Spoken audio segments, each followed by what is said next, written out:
Okay, hai, Assalamualaikum. Sekarang Cik Tangga berada di Pasar Sari Beranang. Hari ni hari Ahad.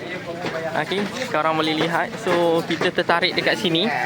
Jering cabang ataupun jering berakar sekilo 25.